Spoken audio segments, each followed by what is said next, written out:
তৃণমূলের বন্ধুরা আবার যে কেউ যে বলুক এই ভোটের সময় দাদা আমাদের ওখানে ফিস্টি করবো, কত লাগবে? 1000 টাকা দিলে হবে। 12,000 টাকা দেবে, বলবে 10,000 টাকা বিরিয়ানি ফিস্টি করবি আর 2,000 টাকার মদ খেয়ে হই হই করবি। আমার বক্তব্য ভালো করে বোঝেন, ভালো লাগলে ভোট দেবেন, নালে দেবেন না। আমি কোনো আমার রাগ নেই আপনাদের প্রতি।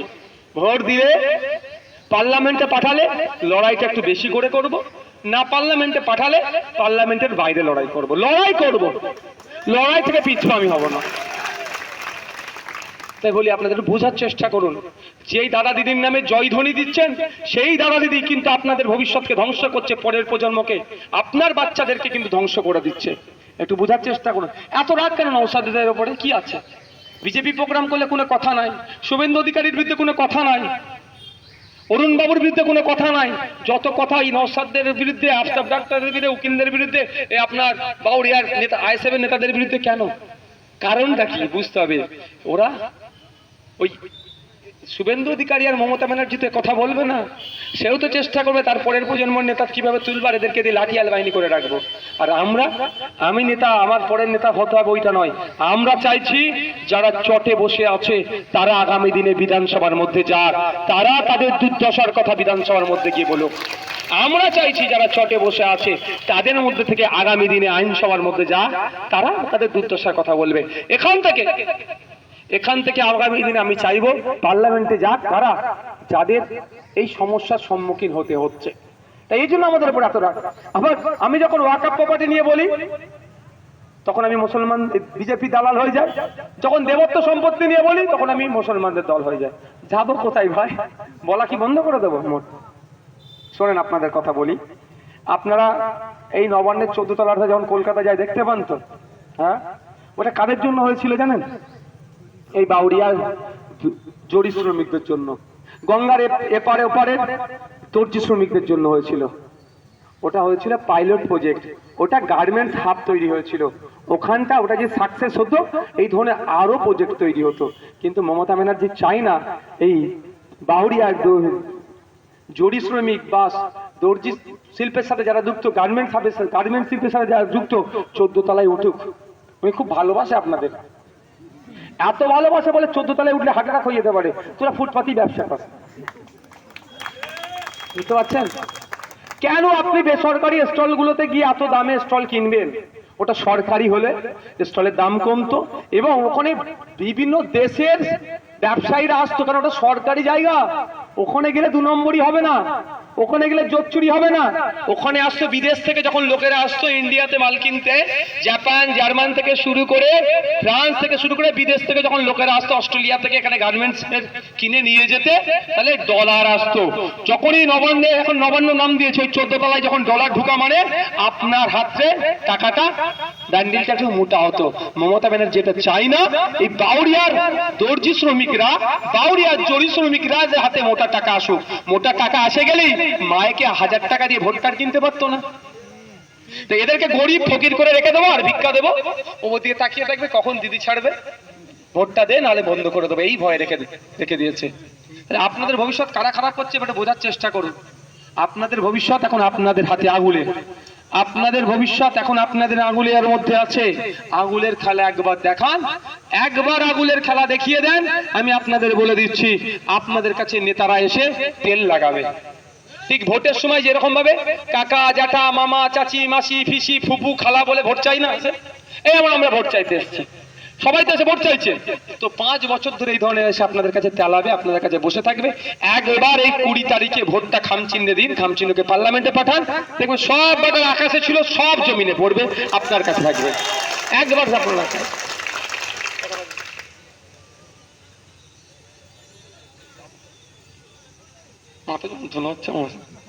সকলে ভালো থাকবেন। আমি আপনাদের কাছে অনুরোধ একটাই, অনেক কথা বললাম, ভোট দেওয়ার কথা বললাম, শেষ কথা একদম শেষ পর্যায়ে এসে বলছি। আচ্ছা, আপনারা সুজন চক্রবর্তী, মোহাম্মদ সেলিম, ফিরহাদ হাকিম, মমতা ব্যানার্জি, অভিষেক ব্যানার্জি, শুভেন্দু অধিকারী, কুণাল ঘোষ, সুকান্ত মজুমদার, এদের মধ্যে কোনোদিন মারামারি করতে দেখেছে? দেখিনি। কিন্তু 1952 সাল থেকে আমার দাদু, আপনার দাদু, তার দাদু, হ্যান দাদু, আপনার বাবা, ওর বাবা, এর বাবা, আপনারা এখন মারামারি করছেন। কি হচ্ছে? 1952 সাল থেকে শুধু মারামারিটা আপনাদেরকে লাগিয়ে রেখে দিয়েছে। আর দেখুন এদের পূর্বপুরুষেরা সব নেতা নেতা নেতা নেতা নেতা নেতা হয়েই বেরিয়ে গেছে। তো আমি এদের মারামারি আমিও চাই না, কিন্তু আমি আজকে বলতে বাধ্য হচ্ছি। একটা স্লোগান দেয় জানেন, 1952 সাল থেকে এই ধরনেরই স্লোগানটা চলছে, এই ধরনেরই, লড়াই লড়াই লড়াই চাই, লড়াই করে বাঁচতে চাই। শুনতে কিন্তু খুব মিষ্টি লাগে।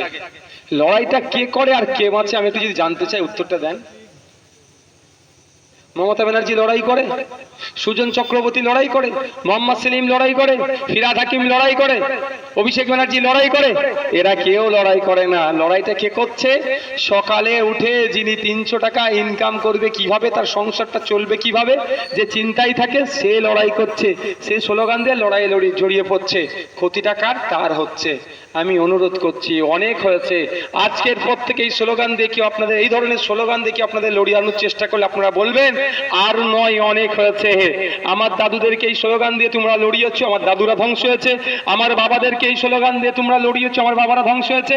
এখন আমাদেরকে লড়িয়ে ধ্বংস করার চেষ্টা করছিল। নওশাদ ভাইজান এসে বলেছে আর নয়, এবার নেতাই নেতাই লড়াই চাই, জনগণ একটু দেখতে চাই। নেতাই নেতাই লড়াই চাই, জনগণ একটু দেখতে চাই। কি বলবেন? এতদিন তো হাত সামনে রেখেছেন, এবার হাতটা একটু পিছনে করুন না। এতদিন হাত সামনে রেখে কিচ্ছু পাননি আপনারা, ধ্বংস হয়েছেন, লাভ কিচ্ছু হয়নি, লাভ কিচ্ছু হয়নি, নেতাদের লাভ হয়েছে। এবার বলুন যে দাদা দিদি, যদি তোমাদের ইচ্ছা যায় তোমরা একটু লড়াই করো। কারণ 1952 সাল থেকে আমরা লড়াই করেছি, আর আপনারা গ্যালারিতে বসে দেখেছেন আর তালি মেরেছেন। কেউ মরে গেলে একটা ছবিতে মালা পরিয়ে অমুক অমর রহে বলে ছেড়ে দিয়েছেন একদিন, বছর একদিন। আর 364টা দিন কিভাবে পার করেছে আমার দাদি বলতে পারবে, আমার মাই বলতে পারবে, কারণ তারাই এটা সাফার করেছে। আর আমার দরকার নেই। 1952 সাল থেকে লড়িয়েছো আর গ্যালারিতে বসে মজা দেখেছো। এবার যদি লড়াই লড়াই করার ইচ্ছা যায়, সাড়ে সাড়ে লড়াই করো, আমরা গ্যালারি থেকে বসে দেখবো কত ভালো ভালো হচ্ছে খেলা। বলছে খেলা হবে, খেলা কি মমতা ব্যানার্জি খেলে? সেই বুথের লোককে দিয়ে খেলাচ্ছে। মাইকের আওয়াজ তৃণমূল, বিজেপি, সিপিএম, কংগ্রেস যেই শুনছেন প্রত্যেকের উদ্দেশ্যে বলবো, মমতা ব্যানার্জি যদি শুভেন্দু অধিকারীকে ডেকে চা খাওয়াতে পারে, কেন আপনারা আপনাদের এলাকাতে কে বিজেপি করে, কে আইএসএফ করে, কে সিপিএম করে, কে কংগ্রেস করে, কে তৃণমূল করে, দেখবেন আপনারাও নন এসিতে বসে চা খাবেন। সুজন চক্রবর্তী কোন দলের নেতা? একটু সিপিএম এখানে কম বলে, সিপিএম আমরা আওয়াজটা কম হলো। সিপিএম এর নেতা, নীতির কথা বলে ওনারা বেশি। আমি বিরোধিতা করব না। আমাদের সাথে এখন বন্ধুত্ব নাই, ছিল একটা সময়, এখন বন্ধুত্ব নাই। কেন বন্ধুত্ব বিচ্ছেদ হয়েছে তাও বলে দিচ্ছি। দিনে যদি কেউ সিপিএম করে রাতে বিজেপি করবে, দিনে সিপিএম করে রাতে তৃণমূল করবে, ওদের সাথে আমরা বন্ধুত্ব রাখবো না। লড়াই আমরা লড়াইয়ের মতো করব। রাতে আরএসএস এর সদর দপ্তর, আরএসএস এর অফিসে যে বসে গুজগুজ করবে আর দিনে বামপন্থী জিন্দাবাদ বলবে, ওই রকম লোকের সাথে আমরা মিশবো না। হ্যাঁ, আচ্ছা, সবাই নয়, কিন্তু যারা অনেক আছে, যারা পলিসি তৈরি করে তার মধ্যে ঢুকে গিয়েছে সিপিএম এর বেশ কিছু লোক। তারা চায়নি যে পশ্চিমবাংলায় এই নির্বাচনে বিজেপি আর তৃণমূল কোণঠাসা হোক। যদি তারা চাইতো বিজেপি তৃণমূলকে কোণঠাসা করব, তাহলে কিন্তু আইএসএফ এর সাথে তারা জোট করতো, আইএসএফ এর সাথে তারা জোট ছাড়তো না। হয়তো তাদের বলে দিয়েছে যে আইএসএফ এর সাথে জোট করা যাবে না, ওই জন্য তারা করেনি। তাই আপনাদের বলবো, সুজন চক্রবর্তী সিপিএম এর নেতা, পার্থ চ্যাটার্জি তৃণমূলের নেতা, তারা যদি এসি রুমের বসে গল্প করতে পারে এক জায়গাতে, তাহলে এখানে সিপিএম করে কে আইএসএফ করে, কে তৃণমূল করে, লড়াই হবে কেন ভাই? কুণাল ঘোষ তৃণমূলের নেতা, খারাপ লাগছে নাকি আপনাদের? আপনাদের ভাবতে হবে, 1952 সাল থেকে আপনাকে শুধু লড়িয়েছে আর ওরা নেতা হয়েছে। এবার একটু লড়া বন্ধ করুন। অনেক লড়াই করলেন, কিচ্ছু পেলেন না। দিনের শেষে বলে আলু বেচে বস্তা লাভ, সেটাও কিন্তু আপনাদের হয়নি, সেটাও হয়নি। আজ থেকে 10 বছর আগে জড়ি শিল্পের সাথে যারা যুক্ত, সপ্তাহে যারা 5-7 হাজার ইনকাম করতো, আর আজকে সপ্তাহে 1000 টাকা ইনকাম করতে গিয়ে তাদের কি হচ্ছে তারাই জানে ভালো করে। তাহলে কি ডেভেলপ হচ্ছে না আরো তলানিতে চলে যাচ্ছে? এগিয়ে যাচ্ছেন না পিছিয়ে যাচ্ছেন? পিছিয়ে যাচ্ছেন। আর নেতাদের হয়ে শুধু জিন্দাবাদ আর মাথা ফাটাফাটি করছেন। নেতাদের হয়ে মারামারি বন্ধ করুন, দেখবেন আপনি, ওরাই আপনাদেরকে ঠেলে গিয়ে নিয়ে যাবে। তো যেটা বলছিলাম, কুণাল ঘোষ তৃণমূলের নেতা, দিলীপ ঘোষ বিজেপির নেতা, আর সুজন চক্রবর্তী, সুকান্ত মজুমদার বিজেপির নেতা। ওরা এক জায়গায় বসে যদি কেক কাটতে পারে, আপনারা এখানে এক জায়গায় বসে কেন চা খেতে পারবেন না? আমি আইএসএফ এর কর্মী সমর্থক ভালোবাসার মানুষদের বলবো, যার যাকে ভালো লাগবে দল করবে, দেখার দরকার নাই।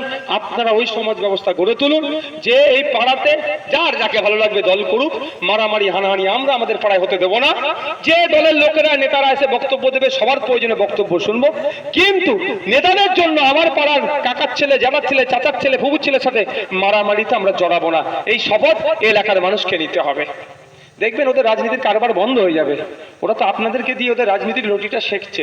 তাই অনুরোধ, ভালো লাগলে 20 তারিখ সকাল সকাল যাবেন, খাম চিহ্নে ভোট দিয়ে পার্লামেন্টে পাঠাবেন। যদি না ভালো লাগে আমাদের পরিবর্তে যাকে ভালো লাগবে ভোট দেবেন, কোনো সমস্যা নাই। কিন্তু অনুরোধ এটাই, মারামারি হানাহানিতে আপনারা কেউ জড়াবেন না, কারণ ক্ষতিটা নেতাদের হবে না। নেতারা রাজধানী চড়ে দিল্লি চলে যাবে, নেতারা ফ্লাইট চড়ে দিল্লি যাবে এমপি হয়ে, আর যার ক্ষতি হলো এই ক্ষতির মাসুল নেতারা দেবে না। ওই একদিন মালা পড়াবে, এতটুকু, এর থেকে বেশি হবে না। তাই অনুরোধ করছি, আর মারামারি হানাহানি করবেন না। তাহলে ওই যদি কেউ মারামারির কথা বলে, কোনো দাদা দিদি যদি বলে এই কর সেই কর, দেখে নেবো। একটা কথাই বলবেন, দাদা আপনি বউনি করুন, আমি শেষ করব। বুঝতে পারছেন? দেখবেন আসবে না দাদা, দাদা ভালো করে জানে মারতে গিয়ে অবঘাতে যদি মেরে দিই, যদি মারা যায় 302 খাবো। যত বড়ই নেতা হোক না কেন, জেলের বাইরে আর বাইরে হতে পারবে না। ঘরের ভাত আর হবে না, জেলের ভাত খেতে হবে। ওরা মারবে না। মারার কাকে মারাচ্ছে? আপনাকে আমাকে দিয়ে। কারণ আপনি আমি সহজ সরল, আপনার আমার হাতে শিক্ষা নাই, আপনি আমি জানি না কি ক্ষতি হতে পারে, আপনাকে লড়াচ্ছে। ভাই আমার উপরে রাগ হওয়ার কারণ আছে। আপনার দাদুরা সহজ সরল ছিল। দাদা বলেছে, নেতা বলেছে গাছে পাখি পাড়তে উঠতে, একদম পাম খেয়ে গাছে উঠে গেছে পাখি পাড়তে। কি হয়েছে গাছে? যে গাছ থেকে অনেক সময় পড়ে হাত পা ভেঙেছে, বা পাখিটা এনে পেড়ে দিয়েছে দাদার হাতে, দাদা মাথায় একবার হাত বুলিয়ে ছেড়ে দিয়েছে। দাদা আমার মাথায় হাত দিয়েছে, হয়ে গেল। বাবাদেরকে দেখুন সহজ সরল ছিল, পাম খাইয়েছে, গাছে তুলে পাখি পাড়িয়েছে। এখন আমাদেরকেও বলছে গাছে উঠতে। আমি না ভাই, অনেক হয়েছে। আমার দাদুরা বাবারা সহজ সরল ছিল, তাদেরকে খুব পাম খাইয়ে বাঁচে, গাছে তুলে পাখি পেড়েছে, আর নয়। এখন আমি চালাক বলছি না নিজেদেরকে, কিন্তু এখন আমাদের হাতে অ্যান্ড্রয়েড সেট আছে, আমরা তো বুঝতে পারছি তুমি কার বিরুদ্ধে লড়াই করছো। কি কোথায় কাইপে নিগাহে কাইপে নিশানা আছে না, তুমি কোথায় কি করছো সেটা আমরা বুঝতে পারছি। অ্যান্ড্রয়েড সেট আমাদের হাতে আছে। এবার নওশাদ সিদ্দিকী গাছে উঠতে চানে, পাখি যদি পারতে হয় নওশাদ সিদ্দিকী নিজের জন্যই পাখি পেড়ে নিচে নামবে। তবে হ্যাঁ, আমি একটা কাজ করতে পারি। আমার দাদু বাবা তোমাদের ওই পাখি পেড়ে দিয়েছে, খুব মন কেমন করছে না? আমি আপনাকে গাছে চড়া শিখিয়ে দেব। যদি গাছে চড়তে না জানেন, মই লাগিয়ে দেবো, মই ধরে ধরে গাছে উঠবে। পাখি কিন্তু আপনার পাখি, আপনাকে পেড়ে নিয়ে আসতে হবে। এবার হচ্ছে কি, গাছে উঠে পাখি পাড়তে গিয়ে আমার দাদুরা যখন পাখি পাড়তে উঠে অনেকদিন পড়ে মারা গিয়েছে, হাত পা ভেঙেছে, আপনারা আমার দাদুদেরকে ক্যাচ নেননি। ও অপদার্থের মতো আমরা কাজ করব না। আমরা নিচে ক্যাচ ধরার জন্য রেডি থাকবো। পাখিও পাড়তে গিয়ে যদি পড়ে যান আমরা ধরে নেব। কিন্তু আপনার পাখি আপনাকে পেড়ে নিতে হবে, আপনার পাখি আপনাকে পেড়ে নিতে হবে। যখনই বলছি তখনই নওশাদ সিদ্দিকী মৌলবাদী, তখনই নওশাদ সিদ্দিকী মুসলমানদের দল, তখনই নওশাদ সিদ্দিকী বিজেপির দালাল, যা পারছে লেগে দিচ্ছে। আর নওশাদ সিদ্দিকী গাছ থেকে পাখিটা পেড়ে এনে দাদা এনেন, ও নওশাদের মতো ভালো ছেলে পৃথিবীতে দুটো নয়।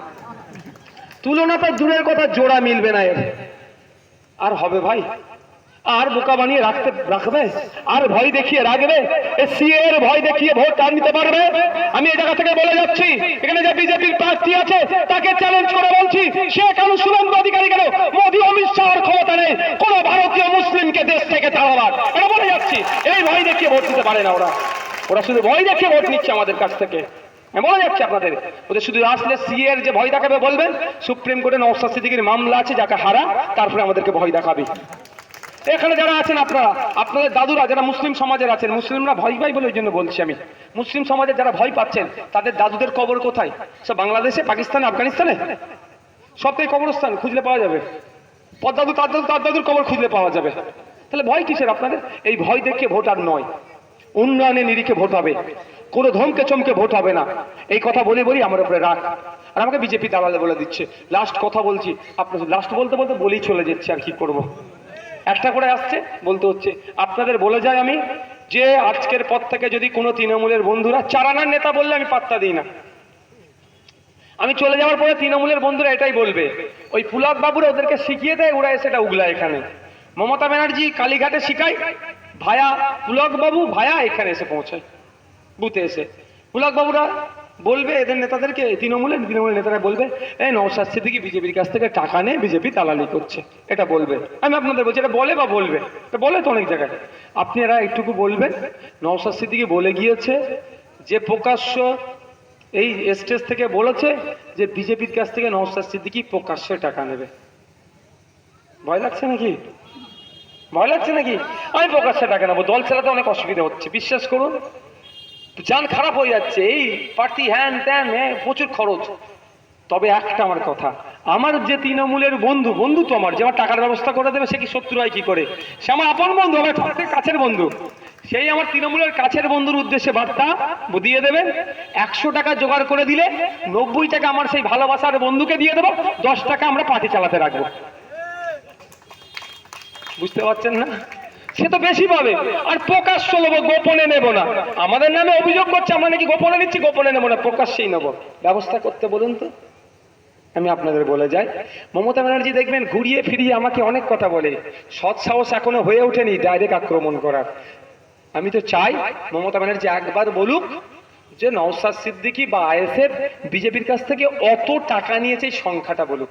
আমি শুধু অপেক্ষায় আছি, আমি ভ্যাট ধরে দাঁড়িয়ে আছি, বল পাবো ঠিকঠাক স্টেডিয়ামের বাইরে করে দেবো, কিন্তু বল আসছে না ঠিকঠাক। আমি চুপচাপ আছি, আমি ভুল বলে খেলে আউট হওয়ার জন্য আসিনি, আমি টেস্ট খেলতে এসেছি, আমি চুপচাপ ধরে দাঁড়িয়ে আছি। ভুলভাল করছে টেস্ট খেলা, দেখেছেন তো, চুপচাপ দাঁড়িয়ে আছি। আমি শুধু অপেক্ষায় আছি, এই চারানা নেতাদেরকে দিয়ে বলবেন, বড় নেতাদেরকে দিয়ে, পুলক বাবুদেরকে দিয়ে মমতা ব্যানার্জিকে বলতে বলবেন।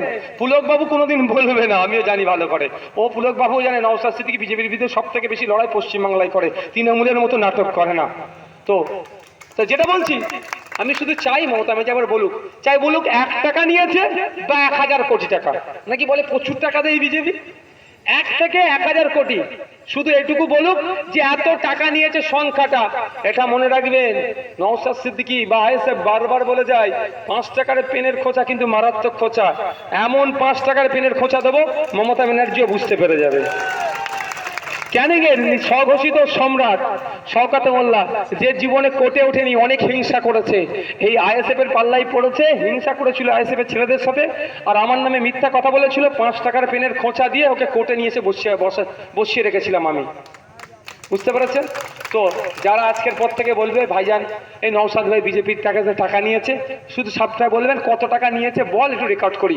যদি চারানা নেতা হয় আমি পাত্তা দেবো না, এমএলএ গোছের নেতা হলে, লেভেলটা যদি এমএলএ গোছের হয়, এমপি গোছের হয়, তাহলে ভেবেন তাকে 2-4 দিনের মধ্যেই নোটিশ এসে যাচ্ছে। এক বেটা একটা ব্লকের নেতা, এক বেটা আমার নামে বলেছিল 50 কোটি না কত নিয়েছি, ব্লকের নেতা ছিল বলে, এমন উকিলের চিঠি পাঠিয়েছি, তারপর থেকে তাকে তৃণমূলের মঞ্চে আর আমি দেখতে পাই না। বুঝতে পেরেছে তো? ছাড়বো না। কদিন আগে আমডাঙ্গার এক বিধায়ক আমাদের প্রার্থীর নামে বলেছে ও নাকি অর্জুন সিং এর কাছ থেকে 50 লাখ টাকা নিয়েছে। খোঁজ নিয়ে দেখুন আজকে ওর বাড়ির চিঠি পৌঁছে গেছে, 24 ঘন্টা টাইম দিয়েছি, যদি ক্ষমা না চাই ওকে মানহানি মামলা করবো, কোর্টে তুলে নিয়ে যাবো, হাইকোর্টে। মানুষের হয়ে কথা বলতে এসছে বলে বিজেপি দালাল না। আমি যখন হিন্দু পাড়ায় যাচ্ছি, হিন্দুদের উপর অত্যাচার হচ্ছে, হিন্দুদের জল জমি জঙ্গল আদিবাসীদের কেড়ে নিচ্ছে, যখন তাদের উপরে আক্রমণ হচ্ছে, তখন যখন যাচ্ছি তাদের কাছে, তাদের পাশে দাঁড়াচ্ছি, তাদের হয়ে কথা বলছি, তখন মুসলমানদের দল মাথায় টুপি মুখে দাঁড়িয়ে আছে, নওশাদ সিদ্দিকী মুসলমানদের দল, কাছে যাবি না এই বলছে। আর যখন ওয়াকফ বাড়ি উদ্ধারের কথা বলছি, মুসলমানদের উপরে অত্যাচার হচ্ছে, শিক্ষা স্বাস্থ্য কর্মসংস্থানে মুসলমানরা পিছিয়ে, এদেরকে এগিয়ে নিয়ে যেতে হবে, সাচার কমিটির সুপারিশ বাস্তবায়ন করতে হবে। আজকে শিক্ষায় মুসলমানদের 100টার মধ্যে একটাও খুঁজে পাওয়া যাচ্ছে না। মমতা ব্যানার্জি যখন শাসকের দায়িত্ব নিয়েছিল 2011-এ, 100টার মধ্যে 4টে মুসলিম ছিল। এখন এত ভালোবাসে মুসলমানদেরকে মমতা ব্যানার্জি, বলে তোদেরকে আর সরকারি চাকরি করে কষ্ট করতে হবে না, তোরা ঘরে থাক। একটাও নেই এখন 100টার মধ্যে, মানে কোনো পার্সেন্টেজই আসছে না। এর বিরোধিতা যখন করছে তখনই আমি নওশাদ সিদ্দিকী বিজেপি দালাল হয়ে যাচ্ছে না। ও যাই বলুক না কেন, আর আমাকে যতবারই জেলে দিক না কেন, যে লড়াই করতে নেমেছি, এই লড়াই থেকে আমি পিছপা হব না, মাথা নত করবো না, এই লড়াই লড়ে যাব। যত বেশি সাথ দেবে তত বেশি ক্ষমতা ধরে লড়বো, আর না হলে আমার যতটুকু ক্ষমতা আর যতটা ক্ষমতা আছে সেই রকম ভাবে লড়বো। সকলে ভালো থাকবেন, সুস্থ থাকবেন, আপনাদের কাছে আশা করবো 20 তারিখে খান চিহ্নে ভোট দিয়ে পার্লামেন্টে আমাদের অধ্যাপক সাহেবকে পাঠাবেন।